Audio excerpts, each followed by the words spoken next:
Bienvenidos nuevamente al curso de fortalecimiento de la gestión pública con enfoque territorial. En este video vamos a abordar aspectos de la organización del Estado para seguir entendiendo un poco cómo las distintas entidades públicas están organizadas y además cómo deberían interactuar para complementarlo luego todo con el enfoque de descentralización y otros que iremos viendo en el curso. ¿Qué es el Estado? Decimos gobierno, decimos Estado, ¿es lo mismo? ¿Es diferente? Bueno, primer punto, el Estado es permanente. El gobierno, como veremos más adelante, tiene un inicio y tiene un fin. Otro aspecto que tenemos que asegurar de entender es que el Estado nos representa, nos dirige, nos regula a través de las políticas públicas que se van dando. Es responsable también de garantizar la satisfacción de necesidades y de facilitar y vigilar el suministro de bienes privados, bienes públicos, todo aquello que nos permite vivir en un territorio, que es además una de las características también que tiene un Estado. ¿Qué es el Estado también? Es la población, es el territorio y el gobierno entendido como también la estructura jurídica y la soberanía. Es decir, el Estado somos todos, ese es un punto importante. Por otra parte, el Estado, desde las lógicas de la formación del mismo, implica una cesión de poderes, ¿no? Obviamente, en el caso del Estado, hablaríamos de un poder político, muy claro. Pero también, de cierta manera, como dice Bobbio, hay otros poderes que también pueden influir, no todos en la misma forma, pero tenemos el poder económico, tenemos el poder ideológico. Podríamos reflexionar en torno a cómo el poder económico puede ser influenciador e influenciado por las decisiones del Estado. Y cómo las ideologías de, por ejemplo, los momentos, los partidos de turno que terminan gobernando, podrían impactar o no en ciertos marcos de referencia o desarrollo dentro de este Estado. Son aspectos que deberíamos revisar. Por otra parte, y acá viene una primera bloque de, no le llamaría una tarea, pero sí un pedido. Nosotros tenemos en el curso un documento para esta semana. Además de este video y las lecturas que devienen del video, tenemos un documento de Francis Fukuyama. Entonces, en función de las lecturas que terminarán siendo validadas o contrastadas en un balotario, sí les diría, revísenlo y busquen espacios en quizá la cafetería para interactuar con otros compañeros y compartir sus posiciones y entender sobre estas preguntas u otras que les surjan. Es un documento que creo que nos va a dar una luz de cómo se ha estado dando la democracia y cómo la democracia puede impactar en la configuración de nuestros estados. Un aspecto importante para entender el Estado también es su relación con el territorio. Concepto de nación. Todo Estado tiene que tener un territorio y ello, por tanto, nos configura en torno a las decisiones que se pueden tomar dentro de ese territorio y que son totalmente propias de cada Estado en este mundo. Por otra parte, este concepto de nación como una unidad étnico-cultural asentada en un territorio también suma a la lógica del concepto de Estado. Nuestro país de hecho es multiétnico. En cierto espacio podríamos decir que somos varias naciones dentro de un gran territorio. Lo importante acá, además de reconocer la diversidad, es que como concepto todo Estado debe tener al menos reconocido como nación. En nuestro caso, podríamos tener toda una discusión sobre hasta dónde este conjunto de unidades étnico-culturales asentadas en el territorio tendrían que ser representativas y hasta dónde rompemos el mito de un Estado con una nación y puede ser un Estado con varias naciones, pero es un concepto igual discutible y valdría la pena también tener otro espacio para eso. ¿Qué podríamos entender por gobierno entonces? Primero, una característica del gobierno. Es temporal. Tiene un inicio, tiene un fin en función de un mandato. Gobernar, por tanto, implica tomar decisiones para llegar a objetivos planteados y ojalá objetivos de índole nacional, regional, local, bien delimitados y sostenibles en el tiempo. Debemos entender entonces que el gobierno es quien administra al Estado bajo ciertas premisas, reglas definidas en un marco jurídico como partiríamos de nuestra Constitución, pero también, de cierta manera, cada nuevo mandato y cada nuevo gobierno traerá algunas derivaciones, delimitaciones, entendimientos de los roles del Estado, y eso hará pues que cada gobierno impregne de cierta manera un estilo que impactará también en el desarrollo de la sociedad y por tanto de nuestros estados. Otro tema importante para complementar los conceptos que ya hemos visto es esta lógica de que la administración pública y la gestión del gobierno también puede verse impactada por los cambios sociales, los cambios políticos, y de hecho lo podríamos estudiar también, ¿no? El punto acá es que existen algunas tensiones que van surgiendo con más o menos fuerza en función de estos movimientos o estos espacios de cambio que se van dando en nuestro país y en el mundo. Uno que se impulsa es diferenciar el rol de la política, entendida desde los políticos, el rol de la acción de los políticos, con la administración. Aquí, si nos remontamos a Weber, podríamos ver cómo ya desde ese momento buscaban que exista cierta independencia, alineamiento hacia las necesidades del país, pero independencia en el sentido de que los políticos no tengan necesariamente que designar o tratar de incidir en la contratación de personas en una entidad o de asignar ciertos roles a gente del entorno o del partido, porque podría pasar que eso termine incidiendo negativamente, en los resultados o en la búsqueda del logro de resultados. Otro aspecto que se ha dado con mucho énfasis en las últimas décadas es hasta dónde podemos hablar de un rol regulador, un papel regulador del Estado o un rol activo, ejecutor, empresas, programas que intervienen en el territorio. Entonces aquí seguimos siempre hasta donde el fin del Estado, decía Fukuyama hace algunas décadas, ¿no?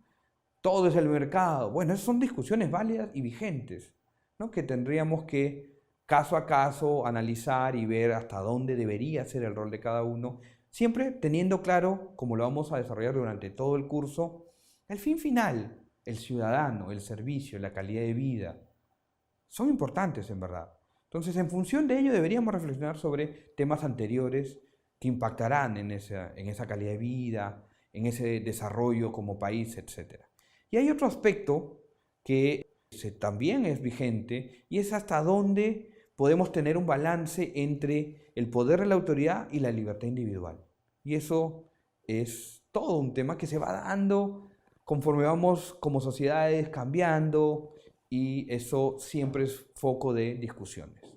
Llegamos a democracia entonces. ¿Qué será la democracia? ¿Hasta dónde podemos entender la democracia? Aquí yo les recomiendo buscar autores como Sartori, como Huntington y muchos otros que trabajan el concepto. Entonces acá vamos a presentar uno, ¿no? ¿Qué es la democracia? Una forma de asociación política en la que todos sus miembros se encuentran y son reconocidos con la misma capacidad para participar en el proceso de toma de decisiones.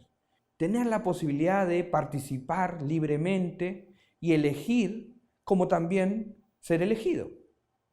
Además hay otras características, hasta dónde son predecibles y definidas los procesos electorales y otro conjunto de temas que van caracterizando el tipo de democracia en la que nos movemos. Y lo que vamos a ver más abajo es cómo es nuestra democracia y la hemos dibujado en función de momentos de gobiernos no democráticos y momentos de gobiernos democráticos. Como podemos ver en nuestra todavía joven democracia, es bastante cíclico el tema. Decimos, además, recuerdan, en la última elección decíamos, tenemos en democracia tantos gobiernos consecutivos. Entonces, pero si nos damos cuenta en el marco de la vida de nuestro Estado, de nuestra República, hemos tenido idas y vueltas a la democracia y eso es algo que debemos considerar. Ahora bien, pasemos ya al Estado peruano, ¿no? Y como vemos en la imagen tenemos a los tres poderes presentados en función de sus tres grandes infraestructuras, ¿no? La Casa de Gobierno, el Congreso de la República y el Palacio de Justicia, ¿no? El Poder Judicial. Entendamos el Estado peruano. Concepto, constitución política. Nos declaramos una república democrática, social, independiente y soberana. Entonces, hemos hablado de la democracia. El enfoque social está impregnado obviamente en nuestro desarrollo. Independientes y soberanos para la toma de decisiones, sin desconocer el arreglo internacional, pero con plena conciencia de que lo que decidamos y las políticas que emitamos, las decisiones que tomemos como gobiernos, tienen que ser respetadas en este territorio.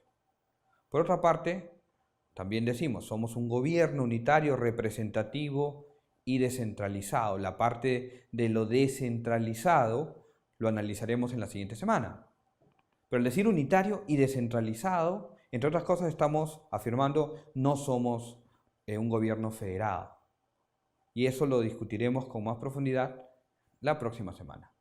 Y también nos entendemos como somos un Estado que se forma en función de tres grandes poderes: el poder ejecutivo, el poder legislativo y el poder judicial. ¿Qué incluye este Estado del que hemos hablado? Hemos dicho población, territorio y gobierno. Y es importante recalcarlo nuevamente, porque a veces cruzamos los conceptos. Por otra parte, hablando de este territorio tan importante para entender el Estado, tenemos que entender que tenemos soberanía jurídica, el territorio es inalienable y además es inviolable. Por tanto, ningún país puede intervenirnos, ninguna fuerza puede ingresar a nuestro territorio sin nuestra autorización. Y las decisiones que tomemos dentro de nuestro territorio tienen por lo menos soberanía en este territorio. Podemos discrepar, por ejemplo, frente a instancias internacionales o ellas discrepar con nosotros sobre alguna decisión que tomemos, pero el hecho es que en este territorio es aplicable. Otro aspecto importante es entender que el Estado garantiza la plena vigencia de los derechos humanos, porque asegura justamente y busca la mayor calidad de vida, ¿no? Entonces, hablar de derechos como el trabajo, la familia, la persona, la salud, el bienestar y otros es parte del rol que tiene que asegurar las organizaciones públicas en función de esta búsqueda de calidad de vida y de desarrollo. En esta lógica del desarrollo y calidad de vida podríamos también agregar un concepto: bienestar general. ¿Por qué? Porque creo que nos permite entender dos aspectos también relevantes. Uno, para lograr el bienestar general necesitamos asegurar la justicia. Esto hoy más que nunca parece algo fundamental. Y por otra parte, entender que la acción del Estado también tiene que estar integrada, no son solo espacios separados, sino entender que el desarrollo tiene que ser integral y entendiendo las diferencias en el territorio. Si logramos esos dos aspectos, y además esos van a abrirse a otros varios derechos, vamos a entender cómo entender el bienestar y buscar el bienestar es entender cómo hacemos mejor las cosas y siempre pensando en nuestra sociedad, en nuestros ciudadanos y los distintos actores que conforman esta sociedad. Vamos un paso más allá, vamos acercándonos hacia nuestras organizaciones. Toda organización pública tiene, con diferente énfasis, tres grandes temas que cubrir: el tema de la función administrativa, las funciones jurídico-normativas y las funciones ejecutivas. Todos tenemos, ¿qué entendemos por funciones o ámbitos ejecutivos? Es la razón de ser de la entidad. ¿Para qué existe tal entidad? Para cumplir con el logro de ciertos objetivos, para cubrir ciertas necesidades, para abordar el desarrollo de ciertos temas. Entonces, a través de lo que normalmente conocemos como funciones, competencias, le damos forma al quehacer de la entidad. Toda entidad también tiene un ámbito administrativo que tiene y viabiliza la acción de la organización, ¿no? Ahí podríamos probablemente agrupar a casi lo que tenemos como los sistemas administrativos. Y hay más, pero es lo que permite que la organización trabaje. Y, de cierta manera, no todas, pero buena parte tiene funciones jurídico-normativas. ¿Qué quiere decir esto? Tener la capacidad de emitir un reglamento, de emitir una ley, como es el Congreso, de emitir una ordenanza municipal, regional.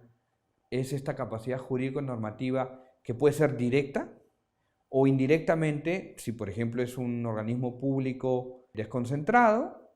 Algunos tienen la capacidad de, al ser rectores funcionales, emitir normas, y a otros, a través de un ministerio, terminan incidiendo en la mejora de ciertos marcos de desarrollo y también tendrían capacidad de promover normas, reglamentos, políticas que influyen y marcan justamente lo que se puede y lo que no se puede hacer.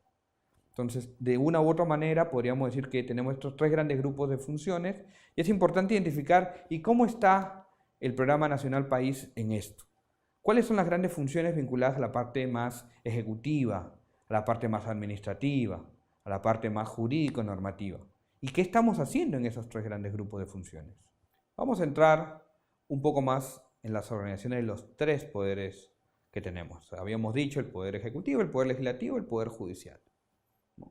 Entonces, el poder ejecutivo lo encabeza la Presidencia de la República a través del presidente. Tenemos al Consejo de Ministros, a los 19 ministerios, y dependiendo de más de un ministerio, podríamos encontrar a las entidades públicas del Poder Ejecutivo, que son nuestras organizaciones públicas ejecutoras o las públicas especializadas. Por otra parte, aunque no hay una lógica de dependencia, eso se va a entender mejor en el mapa conceptual de organización del Estado que van a poder encontrar en el curso, como un PDF. Tenemos también a los gobiernos regionales y locales que tienen funciones y competencias muy propias a través de leyes orgánicas. Esto podrá ser también estudiado con los documentos complementarios que van a encontrar en el curso. El presidente de la República se le llama también jefe de Estado. ¿Por qué? Porque personifica a la nación. Y normalmente se le llama jefe de Estado cuando sale del territorio para visitas, para reuniones, para tomar acuerdos fuera de nuestro territorio. Es el jefe del gobierno, dirige la política gubernamental, encabeza el Consejo de Ministros. El jefe también de las Fuerzas Armadas. Y como requisito se le pide ser peruano de nacimiento, tener todos sus derechos, ser ciudadano en ejercicio y 35 años cumplidos. Para complementar esta propuesta, estos conceptos, en la plataforma también encontrarán un documento que se llama Conoce los Ministerios. Y allí podrán encontrar mucho detalle en torno a cómo se configuran los ministerios, cuál es la organización general de todo ministerio, las funciones generales de los ministerios, cómo los ministerios son finalmente rectores o funcionales o rectores administrativos de estos sistemas que nos rigen, que son transversales en nuestras entidades. Es importante, es parte de los documentos que debemos revisar para entender mejor estos temas durante la semana y que serán evaluados también en el balotario. El poder legislativo reside en el Congreso de la República, hoy unicameral, de 130 congresistas, elegidos cada 5 años, que también representan a la nación. Tienen funciones legislativas, pueden modificar la Constitución, aprobar, modificar leyes y resoluciones legislativas. Tienen un gran rol de fiscalización, de aprobación de tratados. Por otra parte, nuestros congresistas no están sujetos al mandato imperativo e interpelación. Igual que en otros aspectos, encontrarán un documento bastante bien trabajado del MOC de estructura y funcionamiento del Estado peruano, elaborado por la ENAP. El tercer poder, el poder judicial. Su potestad, administrar justicia, con arreglo a la Constitución y las leyes. Su organización, la Corte Suprema, las Cortes Superiores, juzgados especializados, juzgados de paz letrados. Y claro, lo podríamos complementar con toda la lógica de las normas a niveles más de las comunidades que tienen una tratativa diferente. Dos temas finales para abordar este video. Los organismos públicos y los programas y proyectos.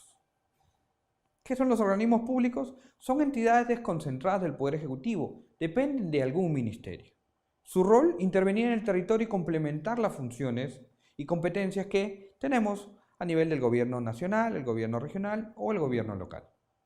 Son creados por iniciativa del Poder Ejecutivo. Su organización, fusión, cambio o adscripción tiene que salir también con voto aprobatorio del Consejo de Ministros. ¿Qué nos está quedando por fuera? Algunos aspectos, por ejemplo, nuestros organismos constitucionalmente autónomos y cómo a través de la Constitución o norma expresa se les da un espacio de autonomía, un espacio de independencia para tomar ciertas decisiones. ¿Por qué lo pongo en este momento? Porque tienen un rol importante. Por ejemplo, en los momentos de las elecciones, como las que hemos vivido y vamos a vivir, en pocos meses intervienen la OMPE, el Jurado Nacional de Elecciones, la RENIEC. En algún momento se le llamaba el Poder Electoral. Pero también tenemos el Tribunal Constitucional y otras organizaciones que también les recomiendo revisar en función del documento mencionado en esta lámina. Ahora sí, vamos finalizando para que ustedes complementen todo esto con las lecturas de los documentos antes mencionados. Según la Ley Orgánica del Poder Ejecutivo, también tenemos programas y proyectos.